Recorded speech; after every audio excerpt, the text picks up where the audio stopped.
محترم و مکرم حاضرین و سامعین کرام، حمد و صلات کے بعد اللہ رب العالمین کا بے پایاں بے شمار احسان و انعام ہے کہ جس نے ہمیں ایمان کی دولت عطا فرمائی، ہمیں مسلمان ہونے کی شرافت سے نوازا اور ہمیں اپنے رحمت للعالمین خاتم النبیین صلی اللہ علیہ وآلہ وسلم کی امت میں سے ہونے کی سب سے بڑی عزت عطا فرمائی۔ مسلمان کے لیے اپنے دین، اپنے ایمان سے بڑھ کر کوئی اثاثہ قیمتی نہیں ہے۔ ہمارا سب سے قیمتی اثاثہ، ہماری سب سے زرعی دولت اور ہمارا سب سے بڑا سرمایہ افتخار لا الہ الا اللہ محمد الرسول اللہ۔ اللہ پاک ہمیں اس دنیا میں لا الہ الا اللہ محمد الرسول اللہ کی ذمہ داریوں کو سمجھنے کا شعور عطا فرمائے، ان فرائض اور ان ذمہ داریوں کی ادائیگی کی اللہ پاک ہمیں توفیق نصیب فرمائے، اسی کلمہ طیبہ پہ اللہ ہمیں موت عطا فرمائے اور قبر میں بھی اللہ پاک ہمیں اس پر استقامت نصیب فرمائے۔ قرآن حکیم نے بڑے دو ٹوک انداز میں اس حقیقت کا اظہار کیا ہے کہ ان الدین عند اللہ الاسلام۔ رسول اللہ صلی اللہ علیہ وسلم کی تشریف آوری کے بعد اللہ کا پسندیدہ ترین دین اسلام ہے، اور ہم یہ بات اپنے جمعہ کے خطبات میں دروس کے اندر بارہا کر چکے ہیں کہ ہر اللہ کا نبی جو دین لے کر آیا وہ اسلام ہی تھا۔ اللہ کا ہر نبی جناب آدم علیہ السلام سے لے کر حضور خاتم الانبیاء محمد الرسول اللہ تک ہر نبی جو دین لے کر آیا وہ اسلام ہی تھا۔ جناب آدم علیہ السلام کے زمانے میں آپ کی پیروی، آپ کی اطاعت، آپ کی فرما برداری کا نام اسلام تھا۔ جناب ابراہیم کے زمانے میں آپ کا کلمہ پڑھنے کا نام اسلام تھا۔ جناب موسیٰ کلیم کے زمانے میں آپ پر ایمان لانے کا نام اسلام تھا۔ جناب عیسیٰ علیہ السلام کے زمانے میں حضرت عیسیٰ علیہ السلام کی نبوت و رسالت کو ماننے کا نام اسلام تھا۔ اب جب محمد الرسول اللہ تشریف لا چکے، اب حضور کی پیروی اور اتباع کا نام اسلام ہے۔ اور وہ حدیث مبارکہ میں صرف اشارتاً عرض کر کے آگے بڑھوں گا جو ہم نے پہلے بھی سنی ہوئی ہے۔ سیدنا عمر فاروق رضی اللہ تعالی عنہ جیسے جلیل القدر صحابی بارگاہ رسالت میں حاضر ہوتے ہیں، ہجرت ہو چکی ہے، حضور مدینہ طیبہ تشریف لا چکے ہیں۔ یثرب جو محمد الرسول اللہ کے قدم لگنے سے پہلے بیماریوں کا گھر کہلاتا تھا، اب اس کی خاک میں اللہ نے شفا کی تاثیر رکھ دی۔ ہجرت کے بعد حضور مدینہ تشریف فرما ہے۔ مدینہ کے اندر یہودیوں کی بہت بڑی تعداد ارد گرد قبائل میں بستی ہے۔ تورات کے نسخے، جناب موسیٰ پر نازل ہونے والی اللہ کی کلام کے جو نسخے ہیں وہ ان کے پاس موجود ہیں۔ سیدنا عمر کو کہیں سے تورات کا ایک نسخہ، کچھ لکھی ہوئی تورات جو ہے وہ ملتی ہے، بارگاہ رسالت مآب میں حاضر ہوتے ہیں، عرض کرتے ہیں یا رسول اللہ یہ تورات کے چند اوراق یا جس چیز پر وہ لکھی ہوئی ہے حضور یہ مجھے ملے ہیں، میں آپ کو پڑھ کر نہ سناؤں؟ اور پھر حضرت عمر نے قدر تھوڑا سا جذباتی ہو کر اور رسول اللہ صلی اللہ علیہ وسلم کے چہرہ کریم کے تأثرات میں غور کیے بغیر ان اوراق کو پڑھنا شروع کر۔ جو صحابہ موجود تھے انہوں نے دیکھا کہ جوں جوں سیدنا عمر پڑھتے جاتے ہیں رخ مصطفیٰ کے تاثرات غصے میں تبدیل ہوتے جاتے ہیں، اور قربان جائیے صحابہ کی نگاہوں پر جو رسول اللہ کے رخ انور کے دیدار میں محو رہا کرتی تھی۔ صحابہ نے حضور کے غصے کی کیفیات کو بھی ذکر کیا، بیان فرمایا۔ صحابہ کہتے ہیں جب آپ صلی اللہ علیہ وسلم کو کبھی کسی بات پر غصہ آتا، اور یہاں ٹھہر کر یہ بھی سمجھ لیجئے کہ کچھ باتوں پہ غصہ آنا ایمان کی نشانی ہے۔ آج ہم اخلاق کا ایک معنی یہ بھی سمجھ بیٹھے کہ بس کوئی جو مرضی کہتا رہے، بس مسکراتے رہنا۔ یہ رسول اللہ کا اسوہ نہیں ہے۔ حضور نے کئی باتوں پر اظہار ناراضگی فرمایا ہے، اظہار برہمی فرمایا ہے، شدت سے غصے کا اظہار فرمایا، اور صحابہ نے رخ والضحیٰ کی ان کیفیات کو اگلی نسلوں تک منتقل کیا۔ ہاں، یہ بات حقیقت ہے کہ رسول اللہ کا غصہ اپنی ذات کے لیے نہیں ہوا کرتا تھا۔ رسول اللہ کا غصہ کسی مالی معاملے میں لین دین کی کمی بیشی کی بنا پہ نہیں ہوا کرتا تھا۔ اللہ کے رسول کا غصہ رب کی رضا کے لیے ہوا کرتا۔ جب حدود اللہ کا کوئی پامال کرتا تھا، جب اللہ پاک کی عزت و جلال پر کوئی حرف لاتا تھا، جب اللہ کے دین کے تقدس کو کوئی نقصان پہنچانے کی کوشش کرتا تھا تو رسول اللہ غصہ بھی فرمایا کرتے تھے۔ رحمت للعالمین کا یہ معنی نہیں ہے کہ دین کا کھلم کھلا کوئی مذاق اڑاتا رہے اور ہم مسکراتے رہیں کہ جی ہم تو رحمت للعالمین کی امت ہیں۔ یہ غلط مفہوم ہے، یہ مس انٹرپریٹیشن ہے، یہ غلط جو ہے وہ ایک ترجمانی کی جاتی ہے حضور کی شان رحمت للعالمین کی۔ رحمت للعالمین کا یہ معنی نہیں ہے کہ جو شخص جس کے جو منہ میں آئے وہ اللہ اور اللہ کے رسول کے بارے میں کہتا چلا جائے اور کوئی اس کا منہ بند کرنے والا نہ۔ یہ دین کی غلط تعبیر۔ اللہ کے رسول صلی اللہ علیہ وسلم کے غصے کے بارے میں صحابہ فرماتے ہیں کہ جب حضور کسی بات پر غصہ ہوتے چہرہ اقدس سرخ ہو جاتا، احمر وجہہ،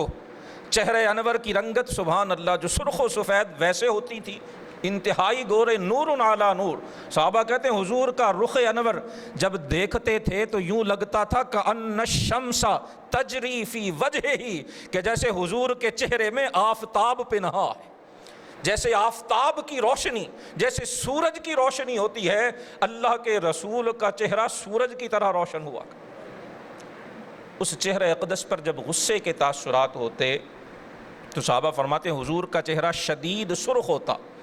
اور ایسے سرخ ہوتا کہ حضور کے گال مبارک، صحابہ کہتے ہیں ایسے لگتا جیسے کسی نے سرخ انار، جیسے ہمارے یہاں قندھاری انار کہتے ہیں، جیسے کسی نے سرخ انار کے دانے حضور کے گورے رخسار پر نچوڑ دیے، جیسے گورے رنگ پر سرخ رنگ کے انار کے دانے نچوڑے جائیں تو صحابہ کہتے جو سرخی کی کیفیت ہوتی تھی حضور کے رخسار مبارک غصے میں یوں دکھائی دیا۔ ان نگاہوں کی عظمتوں کو سلام جنہوں نے رسول اللہ کے یہ نقش و نگار ہم تک پہنچائے۔ صحابہ کہتے حضرت عمر نے تورات کا وہ نسخہ پڑھنا شروع کیا اور رسول اللہ کے چہرے انور پر غصے کے آثار۔ سیدنا ابو بکر صدیق رضی اللہ تعالی عنہ مزاج شناس نبوت، رفیق نبوت بھانپ گئے، جان گئے کہ یہ ناراضگی کا اظہار حضرت عمر کے اس عمل پر ہے۔ سیدنا ابو بکر نے غصے سے کہا کہ عمر تیری ماں تجھ پر روئے۔ یہ عربی کا ایک محاورہ ہے، ثقلت کا امک، جب کسی کو تنبیہ کرنا، تھوڑا سا جھنجھوڑنا مراد ہو تو یہ جملہ بولا جاتا ہے۔ سیدنا ابو بکر نے حضرت عمر کو جھنجھوڑتے ہوئے کہا عمر تیری ماں تجھ پہ روئے، دیکھ نہیں رہا کہ رسول اللہ صلی اللہ علیہ وسلم کے چہرے پر ناراضگی کے آثار؟ تمہیں نظر نہیں آ رہا کہ آپ کے اس عمل کی وجہ سے حضور ناراض ہو؟ سیدنا عمر نے جب نگاہیں اٹھا کر دیکھا رخ مصطفیٰ پر جلال کی کیفیت، اللہ اکبر، عمر جیسے قوی القلب، عمر جیسے جری، عمر جیسے شجاع اور عمر جیسے بہادر، حضور کے چہرے پر غصے کے آثار دیکھے گھٹنوں کے بل کھڑے ہو گئے۔ اور یہ گھٹنوں کے بل کھڑے ہونا یہ اپنی عاجزی کے اظہار کے لیے ہوتا ہے۔ گھٹنوں کے بل کھڑے ہو کے عرض کرتے رضیت باللہ ربا وبالاسلام دینا وبمحمد نبیا ورسولا۔ حضور جو غلطی ہوئی میں معافی چاہتا ہوں، اللہ کے رسول میں اللہ کے رب ہونے پہ راضی ہو چکا، میں اسلام کے دین حق ہونے پہ راضی ہو چکا، اے اللہ کے محبوب میں آپ کے نبی اور رسول ہونے پہ راضی ہو چکا۔ جب سیدنا عمر نے اظہار معذرت کیا رسول اللہ صلی اللہ علیہ وسلم نے فرمایا عمر یہ تو تورات ہے خدا کی قسم اگر صاحب تورات خود موسیٰ علیہ السلام بھی میرے زمانے میں آئیں تو وہ میری پیروی کریں گے۔ جناب موسیٰ اپنے دین کی دعوت نہیں دیں گے،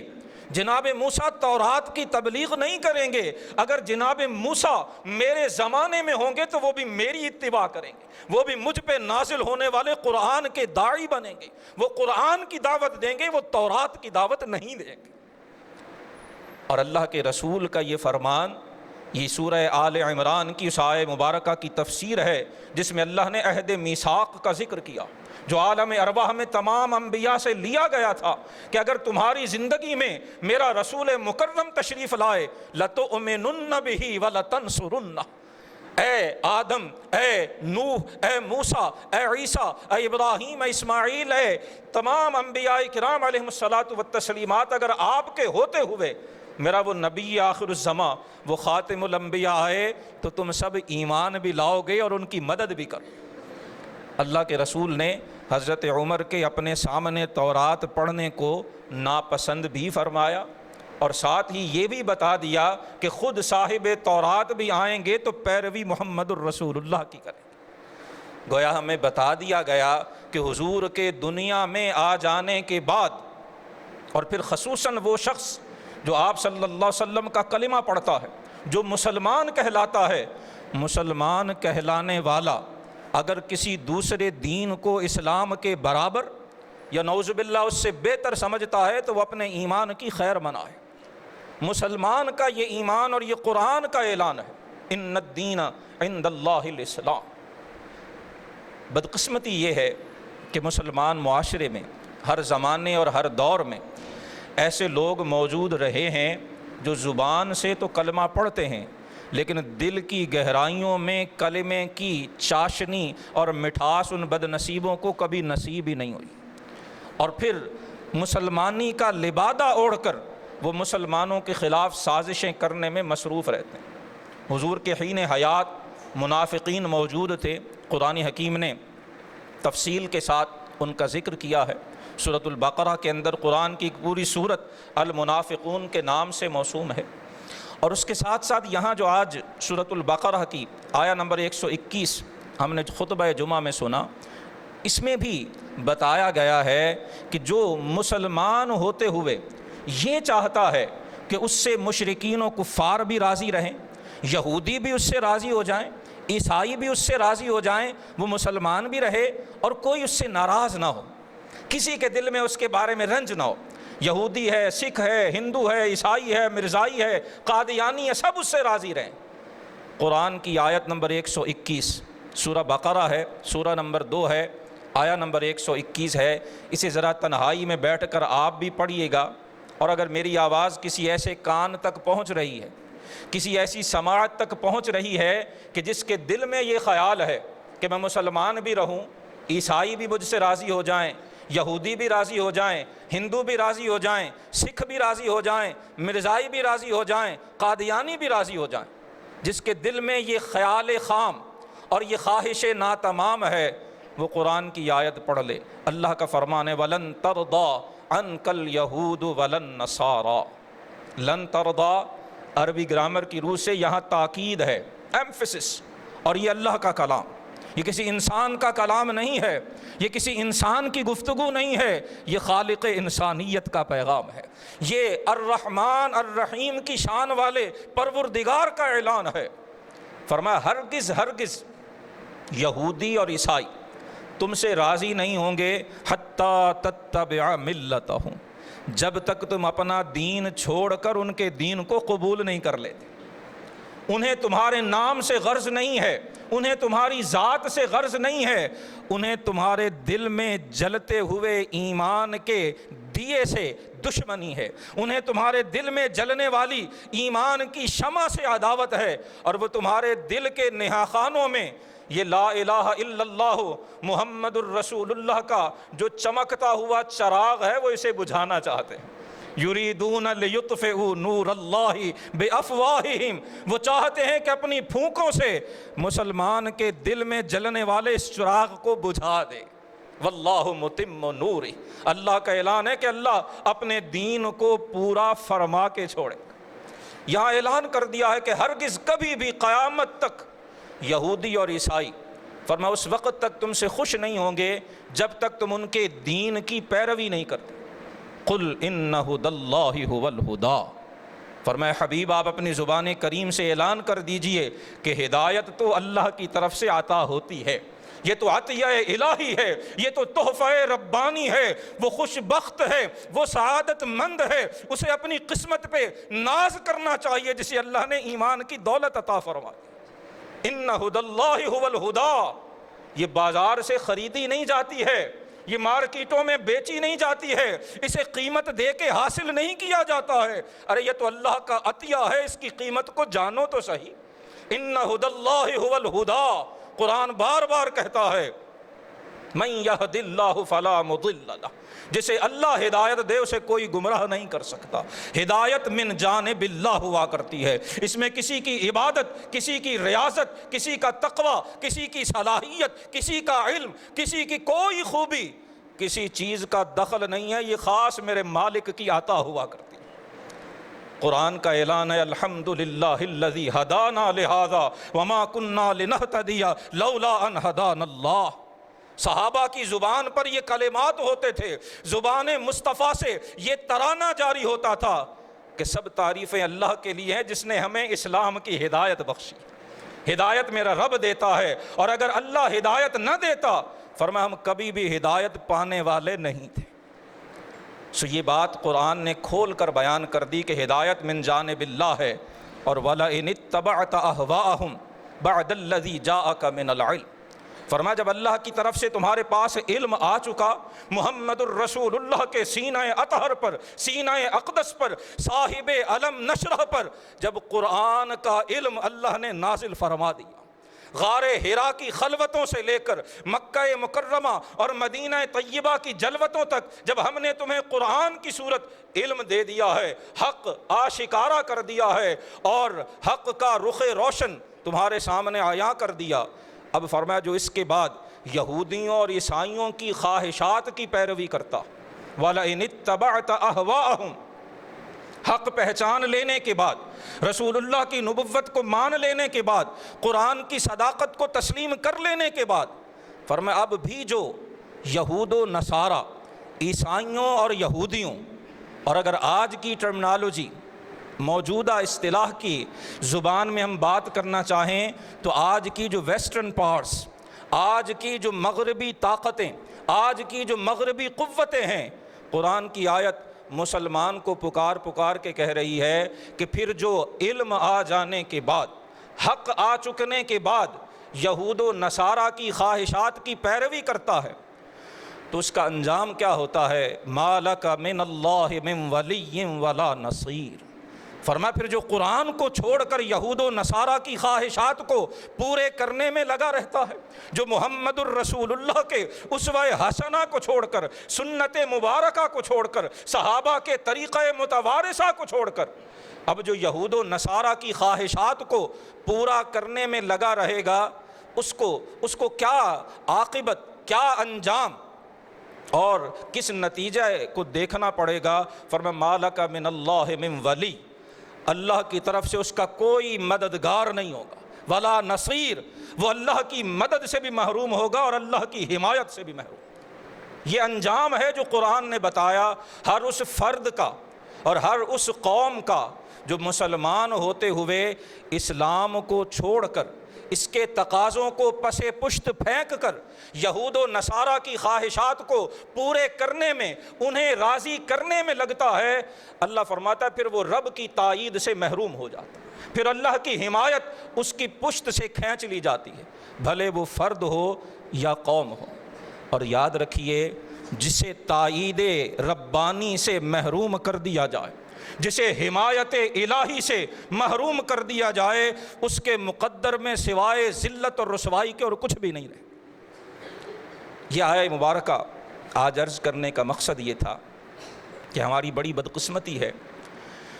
کہ حکومت پاکستان کی طرف سے ایک بل اسمبلی کے اندر پیش کیا گیا، ابھی منظور نہیں ہوا، لیکن اس کا پروسیس جو ہے اس کو بڑا سپیڈی، بڑی تیز رفتاری اور سرعت کے ساتھ آگے لے جایا جا رہا ہے، جس کو نام دیا گیا the prohibition of forced conversion bill of 2021، یعنی 2021 کا جبری تبدیلی مذہب کو روکنے کا بل، پروہیبیٹیشن آف فورسڈ کنورژن 2021 بل۔ اس بل کے اندر بہت سی ایسی شقیں ہیں جو قرآن و سنت کی تعلیمات سے سراسر متصادم، جو قرآن و سنت کی تعلیمات کے سراسر خلاف اور اس سے بالکل متضاد اور کنٹراڈکٹری۔ لہٰذا اس بل کی تائید اور حمایت کرنا یہ قرآن اور سنت کی مخالفت کرنا، یہ اللہ اور اللہ کے رسول کی دشمنی مول لینا۔ میں تمام جو معزز اراکین پارلیمنٹ ہیں، ہمارے حکومت کے جو معززین ہیں، میری سب سے گزارش ہوگی کہ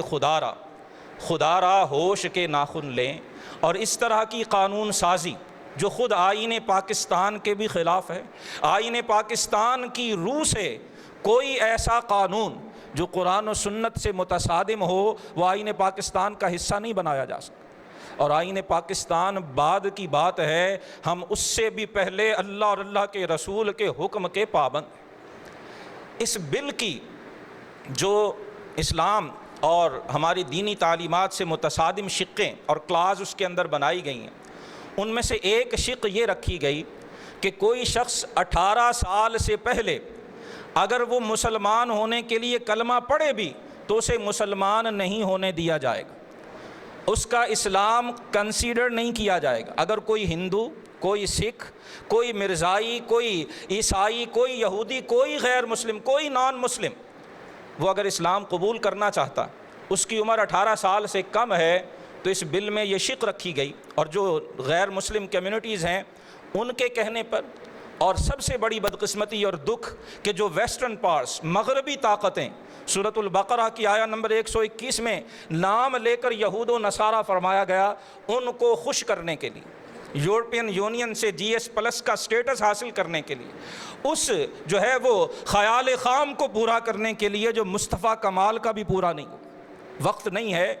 تاریخ ہم پڑھتے نہیں ہیں، اور نتیجہ یہ ہے کہ ہمیں خود علم نہیں ہوتا کہ ماضی میں کیا کیا کچھ ہوتا رہا۔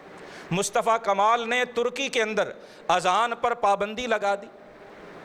مسجدوں کو تالے لگا دیے، قرآن پڑھنے پر پابندی لگا دی گئی، اور خود عربی جو رسم الخط ہے اس پر پابندی لگا دی گئی۔ عورتوں کو اسکرٹ چھوٹے اور مختصر سے مختصر لباس پہنا کر بازاروں کی زینت بنایا گیا، مردوں کے داڑھی رکھنے پر، عمامے باندھنے پر پابندی لگائی، اور جبرن پینٹ کوٹ اور سارا مغربی جو انداز بود و باش اور جو سٹائل تھا وہ اختیار کیا۔ مقصد تھا کہ یورپین یونین راضی ہو جائے اور ترکی کو بھی یورپین یونین کا حصہ بنا لیا جائے۔ مصطفیٰ کمال کو دنیا سے گئے بھی پتہ نہیں کتنی دہائیاں بیت چکی ہیں، آج تک یورپین یونین نے ترکی کو اپنا حصہ تسلیم نہیں کیا۔ ساری شرائط پوری کر لینے کے باوجود یورپین یونین نے ترکی کو کبھی بھی اپنا حصہ بننے کی اجازت نہیں دی ہے۔ آج بدقسمتی سے صرف موجودہ حکمران نہیں، یہ ہمارا بہت بڑا المیہ ہے کہ ہر دور میں حکمران جو ہمارے آپ کے ووٹوں سے منتخب ہو کر حلف اٹھاتے ہیں کہ ہم سرزمین پاکستان کے ساتھ اور دین اسلام کے ساتھ مخلص رہیں گے، لیکن کرسی اقتدار پہ بیٹھتے ہی ان کی وفاداریاں مغربی ممالک، مغربی طاقتوں اور اسلام دشمن عناصر کے ساتھ پختہ ہو جاتی، اور پھر ایسے ایسے اقدام کیے جاتے ہیں جو اسلام کی تعلیمات کے خلاف ہیں، اور جنہیں مسلمانوں نے نہ ماضی میں کبھی قبول کیا، نہ آج قبول کریں گے، اور نہ انشاءاللہ آئندہ کبھی قبول کیا۔ یہ شرط کہ 18 برس سے کم عمر کا شخص اگر اسلام قبول کرے تو اس کا اسلام قابل قبول نہیں ہوگا، اسے مسلمان ہونے کا نہ سرٹیفکیٹ دیا جائے گا اور نہ اسے مسلمان مانا جائے گا، بلکہ اسے سزا دی جائے گی، اور 18 برس تک اسے جو عبادات ہیں یا کسی بھی طرح سے اسلام کا اظہار ہے، ان سب چیزوں پر پابندی ہو۔ یہ شق سراسر غیر اسلامی اور غیر دینی ہونے کے ساتھ ساتھ دنیا کے جتنے اس وقت ممالک ہیں، کسی ملک کے اندر ایسا کوئی قانون موجود نہیں ہے جس میں یہ شرط لگائی گئی ہو کہ 18 سال سے پہلے کوئی شخص اپنی مرضی سے بھی اپنا مذہب تبدیل نہیں کر سکتا۔ جبری مذہب کی تبدیلی، زبردستی کسی کا دین تبدیل کروانا نہ ہمارے دین نے اجازت دی، اور نہ الحمدللہ آج تک کبھی مسلمانوں نے ایسا کیا۔ اگر کسی انڈیویجول نے، کسی انفرادی شخص نے کہیں ایسا کیا ہے تو ہم اس کی اس حرکت سے اظہار برات کرتے ہیں۔ ہمارے دین کا اس سے کوئی تعلق نہیں ہے۔ کسی کو دین بدلنے پہ مجبور کرنے والا، کسی کو جبراً کلمہ پڑھانے والا، وہ مسلمان ہرگز نہیں ہو سکتا۔ ہمارے دین نے یہ تعلیم نہیں، اور اس کی ایک تاریخی دلیل اور تاریخی گواہی خود ہمارے بر صغیر میں موجود ہے کہ اگر مسلمان دوسروں کو جبراً اور زبردستی اور فورسفلی اپنے دین میں داخل کرتے تو جتنی صدیاں مسلمانوں نے بر صغیر پہ حکومت کی ہے، یہاں کوئی ایک غیر مسلم بھی باقی نہ ہوتا۔ لیکن صدیوں کی حکومت کے باوجود کسی مسلمان حکمران نے کبھی کسی کو زبردستی کلمہ پڑھانے کی کوشش نہیں کی ہے، نہ کبھی اولیاء نے یا علماء نے یا اہل حق نے یا داعیان اسلام نے کبھی ایسی کوشش کی ہے۔ لہٰذا یہ چیز اگر کہیں انفرادی طور پر پائی جاتی ہے، اس کا تدارک ہونا چاہیے۔ جبراً اگر کہیں کوئی ایک آدھ واقعہ ہے تو اس کے لیے اتھارٹیز موجود ہیں، حکومتی جو ہے وہ ادارے موجود ہیں، قوانین موجود ہیں، ضرورت تو ان کے اطلاق کی ہے۔ لیکن یہ بل لانا اور اس میں یہ شق لانا کہ 18 سال سے پہلے کسی کی تبدیلی مذہب کی اجازت نہیں دی جائے گی، یہ ہرگز درست نہیں ہے۔ ہماری تاریخ موجود ہے کہ جو جس عمر میں بھی اسلام قبول کرتا ہے، اس کے قبول اسلام کو سند قبولیت دی جاتی ہے۔ حضرت علی المرتضیٰ شیر خدا کرم اللہ وجہ الکریم کے بچپن میں اسلام لانا، اس سے تو بچہ آگاہ ہے۔ حضرت ابو محذورہ جب مکہ فتح ہوا ہے، رسول اللہ صلی اللہ علیہ وسلم تشریف لے گئے ہیں، اذان ہو رہی تھی۔ حضرت ابو محذورہ کہتے ہیں ہم بچے تھے، تھوڑے سے ذرا بڑی عمر کے تھے، تو ہم نے جب اذان کی آواز سنی تو ہم نے شرارتاً ان کلمات کو دہرانا شروع کر دیا، جیسے بچے کسی کو تنگ کرنے کے لیے اس کی نقل اتارتے ہیں۔ حضرت ابو محذورہ کہتے ہیں میری آواز خوبصورت تھی، بلند تھی، میں نے بھی اذان کی نقل اتارنا شروع کی مسلمانوں کو چھیڑنے کے لیے۔ کہتے کچھ لوگوں نے مجھے پکڑا اور حضور کی بارگاہ میں لے گئے۔ اللہ کے رسول صلی اللہ علیہ وسلم نے فرمایا کہ سب سے اونچی آواز میں کون اذان کی نقل اتار رہا؟ حضرت ابو محذورہ کہتے ہیں میں نے کہا جی میں تھا۔ اللہ کے رسول نے فرمایا میرے سامنے اذان پڑھو۔ حضرت ابو محذورہ بچپن ہے، ابھی کھلنڈرا پن ہے طبیعت میں، لاؤبالی پن ہے۔ کہتے اللہ کے رسول نے جب کہا تو میں نے بڑی ناپسندیدگی سے، دل نہیں چاہ رہا تھا، میں ان کلمات کو اچھا بھی نہیں سمجھتا تھا، لیکن چونکہ بچہ تھا، وہاں بڑے تھے، تو میں ان کے حکم کو ٹال نہیں سکا، میں نے بلند آواز سے اذان پڑھنا شروع کی۔ کہتے میری آواز خوبصورت تھی، اچھی تھی، رسول اللہ صلی اللہ علیہ وسلم کو پسند آئی۔ جب میں نے اذان پڑھ لی، حضور نے مجھے اپنے قریب بلایا۔ فرماتے قریب بلا کر جیسے بچوں کو پیار کیا جاتا ہے، اللہ کے رسول نے میرے چہرے اور میرے سینے پہ ہاتھ پھیرا۔ فرماتے ہیں یہ دست مصطفیٰ کی برکت تھی، حضور کے ہاتھ پھیرتے ہی میرے اندر کی دنیا تبدیل ہو گئی۔ کلمات اذان کے ساتھ رسول اللہ کے بارے میں جو دل میں ناپسندیدگی کے جذبات تھے، حضور کے لمس سے وہ سارے پسندیدگی میں ڈھل گئے۔